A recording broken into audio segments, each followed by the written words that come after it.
A PNMP was charged with abetting a business person to get 400,000 ringgit in bribes. The MP and business person both pleaded not guilty to the charge today. Meanwhile, the MACC has denied claims that it had been used to probe candidates who were not aligned with PKR President Anwar Ibrahim and his daughter Nurul Izzah during the party polls in May. Stay tuned for this and more on Kini News. Padang Serai MP Azman Nasrudin has been charged with abetting a business person to receive 400,000 ringgit in bribes for a feedlot project.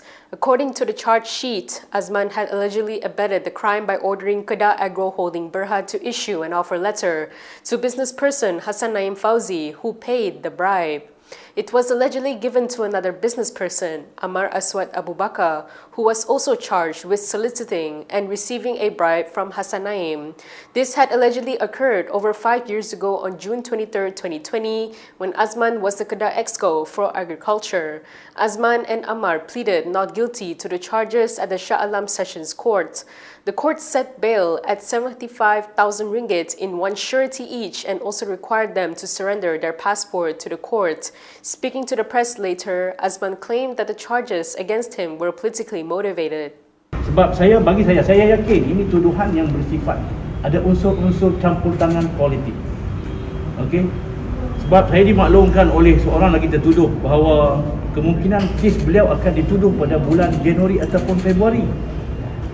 Beliau juga terkejut, tiba-tiba beliau juga dituduh sama dengan saya. Maknanya ada pertuduhan segera yang dibuat untuk menutup kes-kes yang berlaku dalam seminggu dua ni.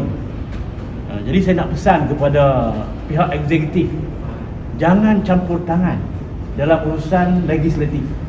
Kena ada pemisahan kuasa.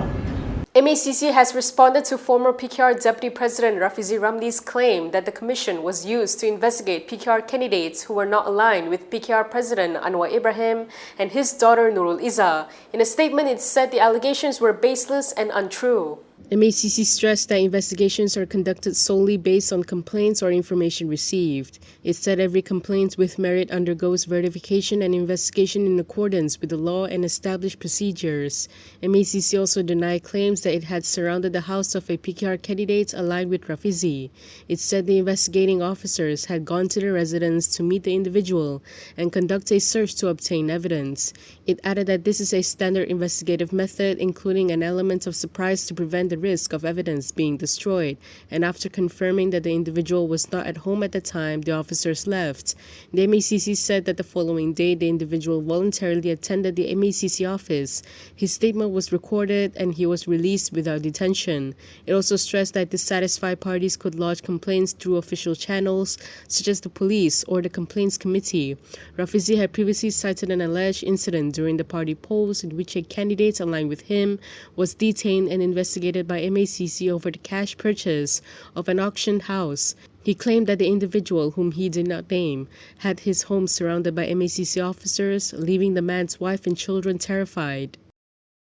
Senior lawyer Hanif Khatri Abdullah has questioned Rafizi Ramli over his claim about the MACC and the PKR polls in May. In a video posted on his YouTube channel, Hanif took the former minister to task for not lodging a report earlier. Justru ketiganya tidak ada gunanya dari sudut kedaulatan undang-undang maupun maruah politik yang matang untuk seseorang mengadu sekarang ini pada bulan 11, 12 in fact, 6 atau 7 hari bulan 12 tentang salah laku yang berlaku pada bulan Mei 2025.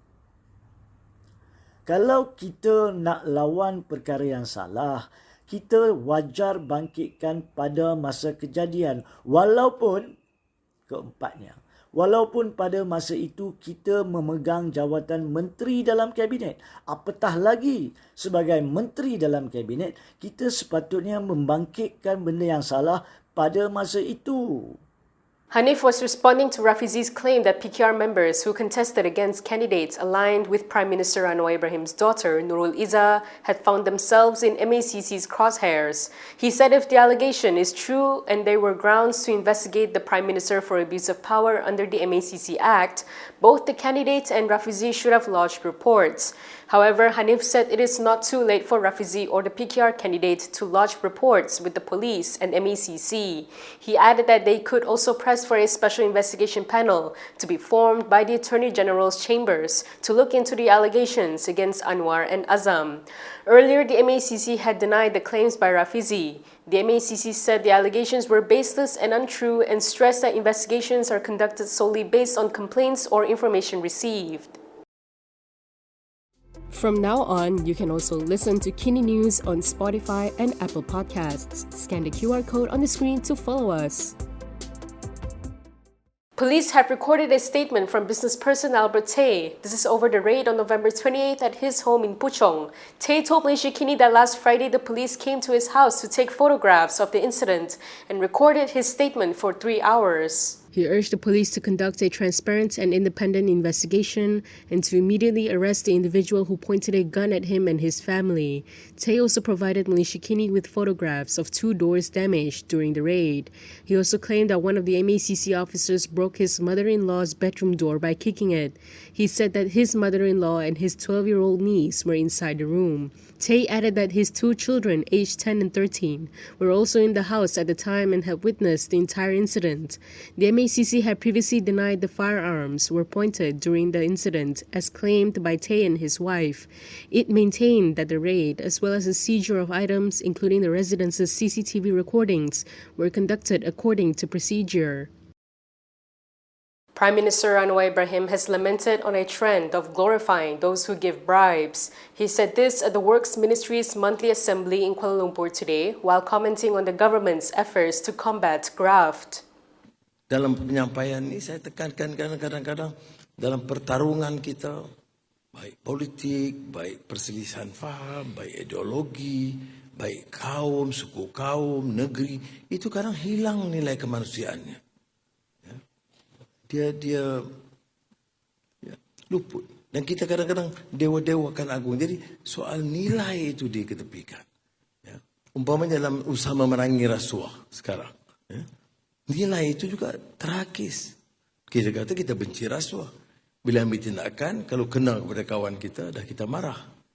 Bukan sekali itu. Kita sekarang ada pula trend, aliran, untuk mendewa dan mengagungkan pemberi rasuah. Saya fikir sangat menggusarkan. Kerana ini tidak akan mampu mengangkat negeri kita dan negara kita. If you like the stories we produce, consider supporting us by subscribing to Malaysia Kini. Click the link in the description below or scan the QR code on your screen to subscribe. The Football Association of Malaysia has confirmed that it has submitted its statement of appeal to the Court of Arbitration for Sports. This is over the International Federation of Association Football's or FIFA sanctions against the national football body and 7 heritage players. In a statement, Acting President Yusof Mahadi said the CAS has given FAM's legal representatives 10 days until December 18th to submit the full written arguments. He also reiterated FAM's commitment to undertake this process professionally, transparently, and in full respect of all established legal procedures. He added that FAM will share updates on subsequent developments. On September 26, FIFA had confirmed that FAM and the 7 heritage players were found guilty of violating Article 22 of the FIFA Disciplinary Code related to document falsification. Consequently, FAM was ordered to pay a fine of 250,000 Swiss francs, while each player was fined 2,000 Swiss francs and suspended from all football-related activities for 12 months. The FIFA Appeal Committee had rejected the appeals filed by FAM and the players on November 3rd, which led FAM to bring the case to the CAS. DAP, the party with the most federal seats in the Madani government, appears to be increasing pressure on Prime Minister Anwar Ibrahim. Last week, DAP advisor Lim Kuan Eng had shared on Facebook a speech he delivered at a Penang event on Monday night, where he noted that some feel Anwar has not done enough. Following the shock loss in the Sabah polls, DAP voiced its concerns and urged the Prime Minister to uphold the coalition's promises. To gauge public sentiment, we posted a poll asking for your views on DAP's push for greater government accountability. Here's what you said. 60% of voters believe it is necessary to ensure the government takes responsibility. 25% see it as a political tactic that could destabilize the government. 11% think reform is urgently needed, but the push should be approached cautiously. What are your thoughts on this? Share your views in the comments section below. And that is all from me today. For more stories, you can go to Kinitv.com. You can also follow us on Instagram, X, YouTube, and Facebook for the latest news updates. I'm Camelia. Thanks for watching.